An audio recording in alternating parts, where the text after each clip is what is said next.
Hey, welcome back to another episode of the Financepreneur podcast. I'm your girl, Shelly Pugh, and today we're going to be talking about investing in you.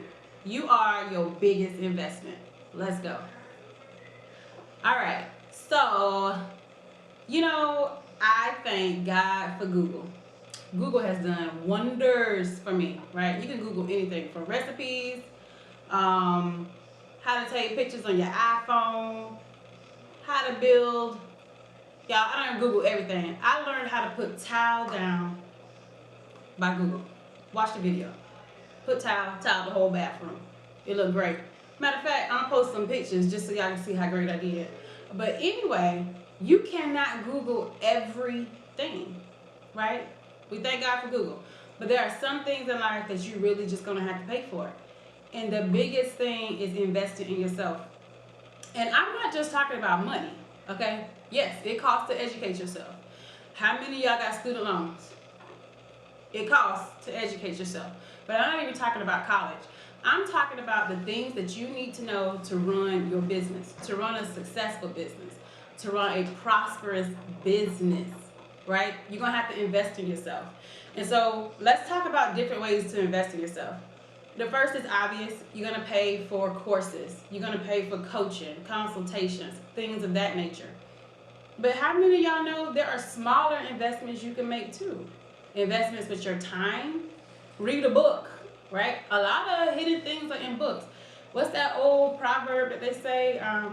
If you want to hide something from somebody, hide it in a book. Right, because they know that you're not going to read it. And who writes books?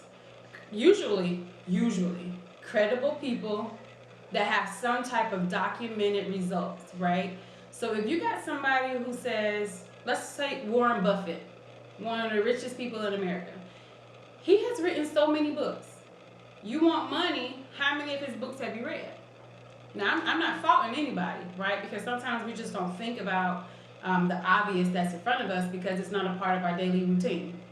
Been there, done that. So for me, back in 2010, I had a coworker who actually made me start reading. I asked him a question. He had some success in business, and I asked him, pretty much like, how did you get there? And he told me, read this book. That book was Think and Grow Rich by Napoleon Hill. It is still my favorite book. I read it every single year because that is a read and apply. Do it. Don't just read it, do it. Be about it. Don't talk about it. That's that type of book, right? And so when you get that information and you keep reading it and keep taking it in, you're making an investment in yourself. You're saying, I take myself seriously. I take myself seriously, so therefore, everybody that you come in contact with, they have no choice but to take you seriously, right? So you want to invest in yourself. You also want to invest in yourself when it comes to your finances, okay? When you have gotten into financial trouble, find somebody who can help you. I can help you, okay? Your girl can help you. I can help you. But even if you don't choose me, find somebody who can help you, who can say, listen, you're at point A, let's get you at least to D. We ain't got to get all the way to Z yet. Let's at least get to D, all right? So those are the things that we just want to be mindful of. We just want to be mindful of, are we really doing our best? If we're our number one asset, are we really investing in that? So let's think about real estate. If you have ever purchased real estate or know someone that has, that is typically the largest investment that somebody will financially make in their life. So then when they buy that real estate, what do? They maintain it. They keep it up. They take care of the lawn. They take care of plumbing issues when it goes bad, electrical. Those are all investments. It takes time, sweat equity. It takes money, finances. So you trying to tell me you're not better than some real estate? I know I'm more valuable than the house, okay? I mean, come on, you are too. Houses crash and burn. Well, they might not crash, but they can burn, okay? Those things, material things, we're not talking about that. We're talking about you.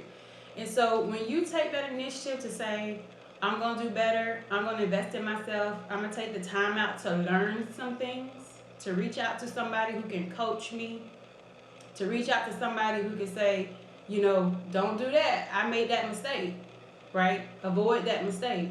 And so just take that time to really put back into yourself. And then when you put back into yourself and you start to evolve and start to grow, your confidence increases, your bank account increases, and ultimately your business increases. Because remember, that's what this show is all about.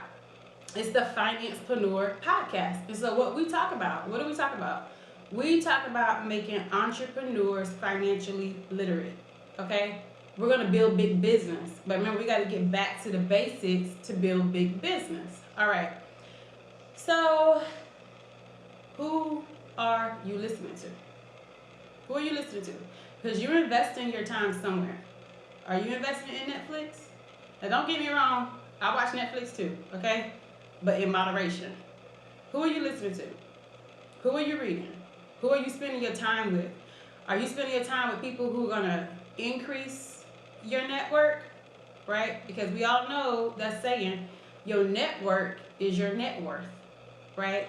So that doesn't mean you got to leave your friends and your family and the people that you love dearly. That's not what that means. But what it means is you got to increase your sphere of influence. Increase the people that you come in contact with so that you can go to the next level. So like for me, I live in Columbia, South Carolina. This isn't really a city that is known for like flourishing small businesses or flourishing entrepreneurs and creatives. It's not like in Atlanta or LA or New York where you just see people on the hustle all the time. So when I was looking for somebody to really mentor me and pour into me, I had to step outside of Columbia, right? So the first thing I did was I went to the library, started looking for books. Okay, that was my first way. Then I went to YouTube. So now I can hear these people's voices. They're getting into my head, right? Because you are the sum of the 5 people that you spend your most time with. So I had to find 5 people who was rich, 5 people who had business, and 5 people who were spiritually sound. And I started letting those people pour into me. Then I said, okay, at some point I need more information. This is just surface. So then I stepped out and I got me a business consultant, right? Her name is Krisha Santinella. She is the best. And matter of fact, I'm going to get her on this podcast so y'all can really just hear how much of a beast she is. But she was up in New England. I never met her, didn't shake hands with her, hug her, or any of that for like 10 months. It was like 10 months before I actually encountered her. We talked on the phone every Tuesday. But I bet you I paid her money at the first of every month because the knowledge that she had for the particular industry I was in, which was the dance industry, the knowledge she had, I knew nothing about. So I had to make that investment. If I want this business to grow, I can only take it so far. I'm not from this industry. I don't have the connections. I don't know the people. But she does. She does. She's a beast. So I'm not going to keep going in circles because ignorance is expensive, right? So I'm going to pay the cost one way or another. I'm going to pay the cost by trying to do it the hard way, try to do it on my own so I can toot my own horn and say I'm self-made, or I'm going to reach out to somebody who's tried and true and who knows what to do. I don't mind. Tried and true knows what to do. I'm going to have to remember to post that on Instagram. But anyway, that was an investment. That was an investment that I had to make into myself and into my business so that other people would take my business serious, right? So that I would take my business serious. I took my business way more serious once she got involved because now I had somebody to be accountable to. Now I couldn't just say, oh, I'll get to that tomorrow. No, because I know every Tuesday at 10 a.m., I got to check in. And she wants to know, what have you done from the last time we talked? All right, so that was one way I invested. That was in the dance industry. So then, I'm a serial entrepreneur, just like many of y'all. The next business, I had to invest there too. I didn't know anything about being in this like digital product space, e-commerce, those types of things. And so I found somebody on Instagram who had a great track record, who had created millions on her own and was showing other entrepreneurs and creators how to do the same thing. Now her program, praise the Lord, it was a little more expensive than what I wanted. I didn't just jump into it right away. I kept looking, kept saying, is this a good fit?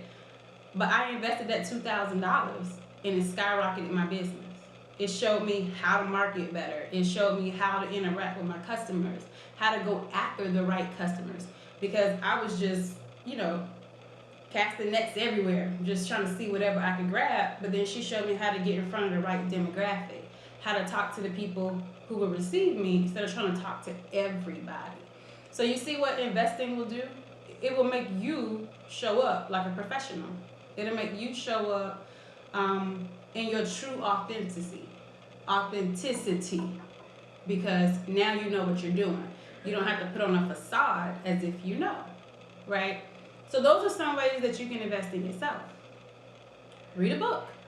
They say that the one percenters, like the multi-millionaires and billionaires, they read 3 to 4 books a week. No, a month. Some of them probably do read that much because they take them speed reading classes. And I have not invested in that yet, but I am interested. If y'all know a good speed reading class, tag me and shoot me the link because I am interested in doing that. But anyway, they read 3 to 4 books a month. No wonder they have reached the level of success they have, because they're not trying to reinvent the wheel every time. You take somebody else's successes and results and you run with it.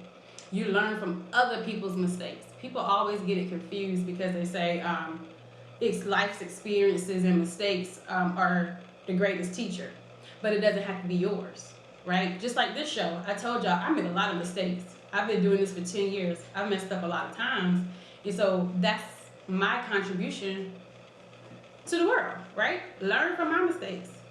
I was a young entrepreneur just trying to figure it out. Now somebody else come along won't have to fall the same way I did, won't have to pick themselves up the same way I did, over and over again.